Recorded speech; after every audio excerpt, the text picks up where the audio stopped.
Hi, hello, welcome to our channel. In the video, நம்ம பார்க்க போறது NCERT Grade 11 Maths Chapter 1 Sets. அதில் exercise 1.1ல question number 2 பார்க்க போறோம்.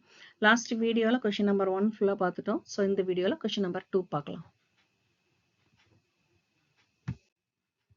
So second question, let A equal to set of 1, 2, 3, 4, 5, 6. Insert the appropriate symbol belongs to or does not belongs to in the blank spaces னு கொடுத்திருக்காங்க. So இதில் belongs டுன்னு கொடுத்துருக்காங்க இல்லையா, அந்த belongs to அப்படிங்கிறது is an element of அப்படிங்கிறத mean பண்ணும். அதே மாதிரி டஸ் நாட் பிலாங்ஸ் டுங்கிறது நாட் அன் எலமெண்ட் ஆஃப் அப்படின்னு ஆகும். ஸோ இப்போ இதில் செட் ஏ ஈக்குவல் டு 1, 2, 3, 4, 5, 6ன்னு சொல்லியிருக்காங்க. ஸோ இதில் 1ங்கிறது belongs to set A, so 2ங்கிறது பிலாங்ஸ் டு செட் ஏ, 3ங்கிறது பிலாங்ஸ் டு செட் ஏ. அப்படின்னா 1 is an element of A, 2 is an element of B, 3 is an element of A. அதே மாதிரி அதில் இருக்க ஒவ்வொரு நம்பரையும் எலமெண்ட் ஆஃப்னு சொல்லுவோம். ஓகேவா? ஸோ அதே மாதிரி இப்போ சப்டிவிஷன்ஸ் பார்க்கலாம்.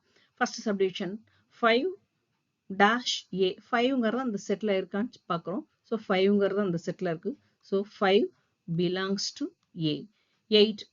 8ங்கிறது அந்த செட்டில் இல்லை. ஸோ அப்போ 8 is not an element of A. So அப்போ 8 does not belongs to A. Then third one 0. 0ங்கிறது அதில் இல்லை. ஸோ அப்போ it is not an element of A. 4ங்கிறது இந்த செட்டில் எக்ஸிஸ்ட் ஆயிருக்கு. So 4 belongs to A. 2ங்கிறது அந்த settle exist ஆயிருக்கு. So 2 is an element of A.